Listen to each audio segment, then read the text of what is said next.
What is happening today, my Moore Squad? We are here with episode 4 of Talk More Sports, hosted by me, your main man, Hudson Moore.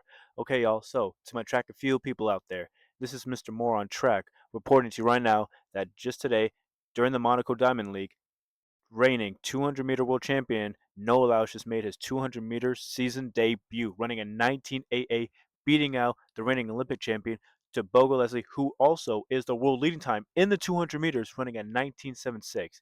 And Noah Lyles, first 200-meter of the season, comes out and beats him. See, now this is interesting right now, okay? Because when we look at the 200-meter field this season, we got Tebogo leading the way, Kenny Bednarek at number 3, Jermaine Richardson at number 6, and Courtney Lindsay at number 8, and now Noah Lyles is now number 9 in the top 10 for the 2025 outdoor track and field season. So, when we think about Noah Lyles, right? Well, first off, to everybody out there, y'all need to apologize to Noah Lyles. Everybody thought he was washed. Everybody thought he was rolled. Like so many haters. You got to remember, this dude is still the 3-time reigning world champion in the 200 meters. Reigning 3 time. And yes, he has not yet run the 100 meters, and I get that. I completely do. But still, nonetheless, this dude, he no Lyles is on something, man. He is just built different. He is built for the biggest stage. It doesn't matter what time of the season is. He will just come out there and perform and give everybody a great show, and I love that. I truly, truly love that. But for me, when I look at this, I've said it. I truly believe that Kenny Bednarek could still win this year's World Championship, even though he's not the world leading time anymore, and that's Tebogo. When I look at Ken Bednarek, what he did during the first season debut of the Grand Slam, I think to him he could do it. He can finally eclipse No Lyles and be on the top of the podium as he rightfully should be. But then again, when we look at No Lyles, he's the kind of guy who it doesn't matter what time of the year it is, he can come out there and put on a show and remind everybody that he is still that dude. He is still the guy who can get the job done, and no matter who he's up against, he can always still come out and win. But it is a little annoying though. It's annoying for me. I know it's annoying for everybody out there, especially in the track and field world who loves to watch the sport, where it's like we wish we would have been able to see this no allow version in the beginning of the season back in March/April, not in July. Not when it's a couple weeks until the USA Championships, and not when it's a little over a month until the World Championships. We would have liked to see no allows progress throughout the entire season, and not just nearly the second half of the season. Now, granted, it doesn't matter anymore because now he's finally did it and he did it spectacularly, and I love it. But nonetheless, I still would have liked to see No Laos compete back in March and April just to see his progression. Because who knows, if you run a 19.88 now, this late in the season, imagine what you could have been running around this time if you have started back in March and April. So, congratulations to No Laos. But it does shake up things in the 200 meter, though, because even though I still have Kenny Benerick, I would still not be surprised if No Lyles wins his 4th world title, right? Now, do I think Noah Lyles could do it after running that 19.8? Yeah, maybe. I mean, he has the automatic buy-in into the World Championships after you're still the reigning 200-meter world champion, so you don't have to compete at the USA Championships for a spot. You're automatically in the World Championships. But does that mean I still think he can do it? Maybe, but maybe not. But let's set the record straight. I don't think he's winning the 100-meter this year. 2023 Budapest, that was just like a great one-time thing. And also in the Paris Olympic Games last year, winning the gold back to back, amazing. He said he was going to do it, and he did it, and I loved it. But after this year, with Keishane Thompson of Jamaica running a 9.75 in the 100 meters, Kung Fu Kenny runs a 9.75, but not legal time with wind. Fred Curley running a 9.86, and Travion Brown Bell running a 9.81. So when I look at those dudes, and No Laos has yet to run the 100 meters, I'm thinking to myself, it's not possible. Unless No Laos can come in into the World Championships and just run an amazing time in the trials, I don't think so. I really don't think so at all. I truly don't think so. Now, could he maybe win a medal or at least get, a medal? Possibly. But as far as gold, I don't think so. I truly, truly don't think so at all.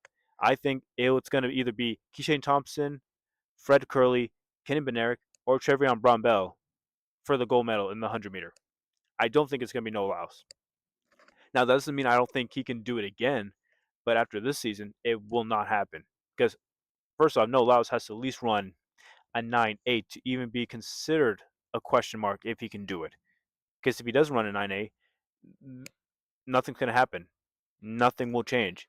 He can still go out and compete for the 200-meter world title now with this 19.8 he ran. But as far as the 100-meter, with you not still running it yet, we don't know. It's still a big question mark. And I question it a little bit for Noah. I truly do. Because I love Noah Lyles. I think he's top 10 greatest sprinters of all time, hands down, no question about it. But when we look at this 100-meter season, he has yet to compete in it. So I think to myself, 200-meter title, the window is now open for him, right? It is completely open for him to win it. I still think it's Kung Fu Kenny, and I love to see Kenny Bernard finally win the gold medal as he rightfully should. But with this 19.8, it's a bit of a question mark. Whereas we all know what Noah Lyles can do in championship season. I mean, he just knows how to win and get the job done. And with Tebogo too, don't forget he is still the world leading time with a 19.76 and is the reigning Olympic champion. So he's taken everything he had from last season into this year, and he's looking phenomenal. Even with that little injury he had halfway through the season, and still coming out from last week in the Prefontaine Classic running a 19.76, it shakes up everything. So, and also, let's just think about this. I think for the 200-meter title, it's going to be Tebogo, Kenny, and Noah, all top three on the podium, just like from the Olympic Games in Paris last year. Now, the podium though could switch up though. It may not be Tebogo on top. It could be Noah Lyles, or it could be Kenny Benerick. And same thing with silver and bronze. It could be a completely different lineup on the top three of the podium for this year in the Tokyo World Championships. But nonetheless, congratulations to No Lyles. Finally, we've been waiting for this all year long. We've been waiting for this since March and April. He finally runs, he finally competes, gives the people of the world of track and field what they want, and he did it amazingly, and I love it. I'm so happy for him. I just hope he still carries that same momentum into Tokyo, right? I hope he does. I hope this 19A wasn't like a one little tiny thing, like a little fluke, whatever. He looked great. He looked in shape. He looked everything we were supposed to. And also, this also kind of confirms for the people who thought him ducking Tyreek Hill that he was maybe going to get rolled over or something. No, no. This 19A, he's still going to be Tyreek Hill. And it's unfortunate that, he had to back off from that race due to whatever personal reasons that were because as a member of the track and field community, running the sport, being a sprinter, or at least a former sprinter, I want to see him kick Tyreek Hill's ass. I do. I really, really do.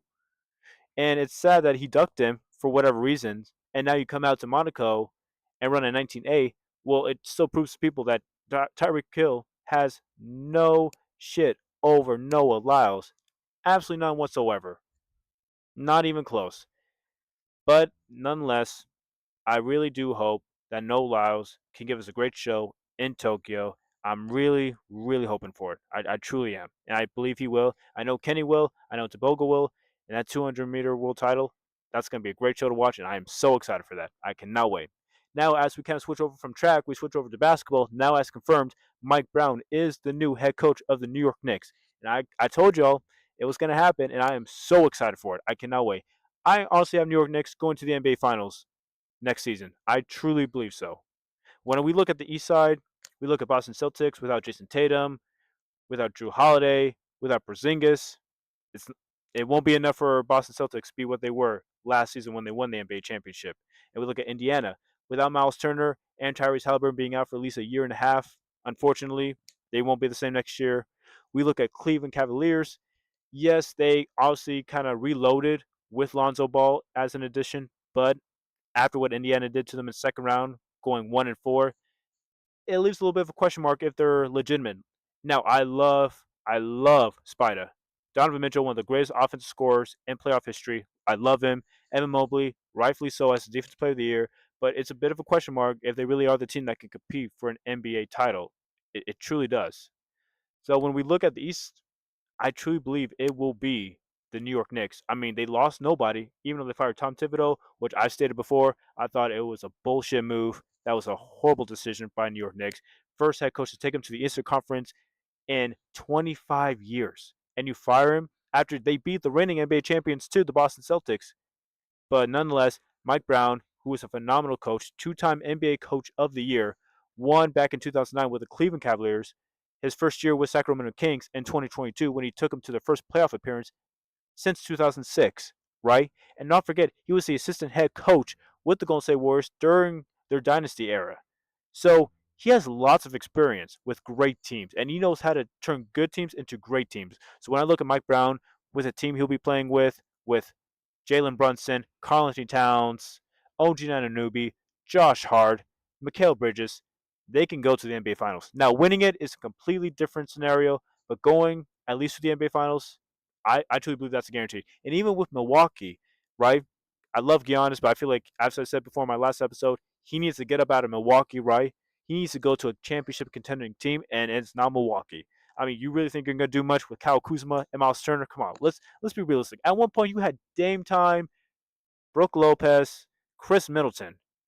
You had those three studs with you. Now you got Kuzma and Miles Turner. And no shade on Kuzma. Like, he's no scrub. He can ball. And Miles Turner, the season he had with Indiana, phenomenal, but it's not the same as the three guys that Giannis used to have. So when I look at New York Knicks with Mike Brown, great addition. Phenomenal. They are going to the NBA Finals 100%. If they can stay healthy, absolutely 100%. I want to thank to everybody listening out there. Make sure you comment down below, like and subscribe, right? Stay tuned for tomorrow's show on Saturday. Make sure you stay tuned for Monday's show. And with that being said, we'll be back with more.